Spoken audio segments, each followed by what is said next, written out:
When you're learning how to upshift, try shifting early to avoid becoming frustrated. Shifting early means shifting between 1000 and 1500 RPM. 10 to 15 is the sweet spot on most trucks. A car with a manual transmission will allow you to shift at almost any RPM. That's because many cars have synchronized transmissions. Truck transmissions aren't synchronized, so they require specific RPMs. Here's a good rule of thumb when you're learning to shift. Try shifting the low gears, 1 through 5, at 1400 to 1500 RPM, and the high gears, 6 through 10, at 1500 to 1600 RPMs. Use that 1-2 speed. Clutch, clutch, clutch to neutral, clutch to gear. Remember to push the clutch in just 2 to 3 inches when you're shifting. 1, 2. That's the speed for upshifting. Here's what's happening when you upshift. Let's assume you're in 6th gear at 1500 RPMs and you're ready to shift to 7th. When you depress the clutch and move the shifter to neutral, the RPM needle begins to fall because you're not in gear.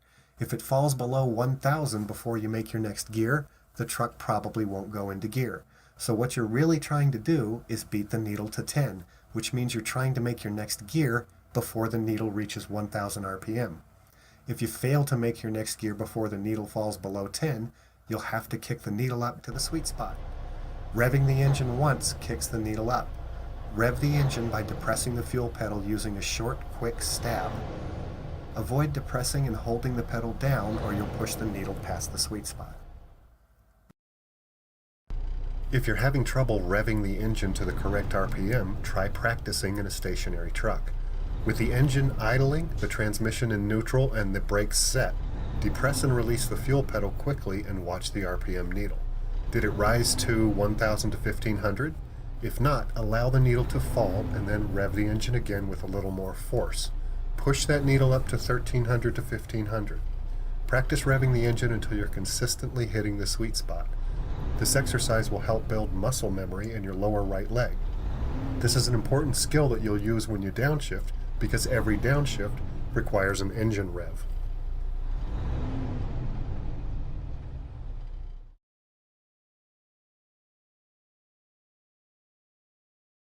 Downshifting is a little different because there's an extra step involved. To downshift, the driver needs to rev the engine while in neutral. So the proper procedure for downshifting is clutch to neutral, rev the engine, then clutch to gear. Recall upshifting. Clutch to neutral, clutch to gear. 1, 2. Downshifting is clutch to neutral, rev, clutch to gear. When you give the truck fuel or rev the engine, kick the RPM needle up to 1300 to 1500 RPM. If you're having trouble downshifting, slow down before attempting to downshift. Slowing down will quickly improve your downshifts. We recommend slowing down to 1000 to 1100 RPM, 10 to 11. At these RPMs, you can clutch to neutral, rev the engine, then clutch to gear. Kick that needle up to the sweet spot, but avoid staring at the gauge. Glance at it after revving the engine. Take a few seconds to consider what's happening during a downshift. So you've prepared for the downshift by slowing down to 10-11. Well, 10-11 is at the bottom of the sweet spot, so as soon as you shift to neutral, the needle begins to fall below the sweet spot. To put the truck into the next lower gear, you have to rev the engine to the sweet spot while in neutral. There is no 1-2 timing associated with downshifting because of the extra step of revving the engine. Also, if you don't kick the needle up high enough the first time, the truck won't go into gear and you'll have to try again by revving the engine a little higher. When you're downshifting, the same clutch rule applies. Avoid pushing the clutch pedal to the floor when the truck is in motion, or you'll stop the gears in the transmission from turning. When the truck is in motion, the gears must also be in motion. So use 2 short clutches just as you do when upshifting.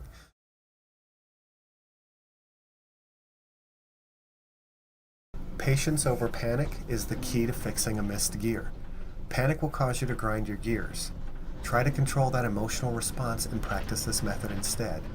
So I'm going to miss my shift from 6 to 7 on purpose and then fix it the smart way. After I miss 7th gear, all I need to do is find the soft wall and then place the shifter at the opening of the gate to 7th gear. You'll feel the gears turning with just a little bit of pressure on the shifter. Then I'll rev the engine to the sweet spot and the shifter will fall into gear. This method requires patience and the ability to locate the wall that is associated with your gear. If you apply too much pressure to the shifter, you'll create a grind. Light pressure on the shifter is all you need.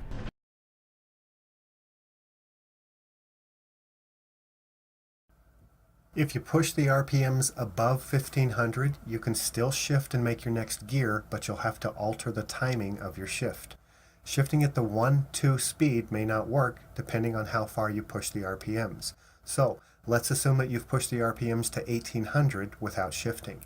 As soon as you begin your shift, the RPM needle begins to fall. If you try to put the truck in gear before the needle has reached the sweet spot, the transmission will grind. All you have to do is give the needle more time to fall into the sweet spot. You can do this by shifting slightly slower than 1-2. Slightly slower means less than a half a second.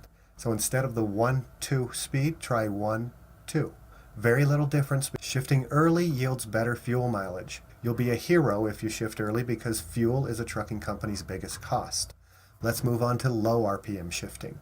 If you shift at low RPMs, you can shift the transmission faster. Think about shifting every gear at 1300 RPM. As soon as you shift to neutral, the needle starts falling, but it doesn't have very far to fall before it's out of the sweet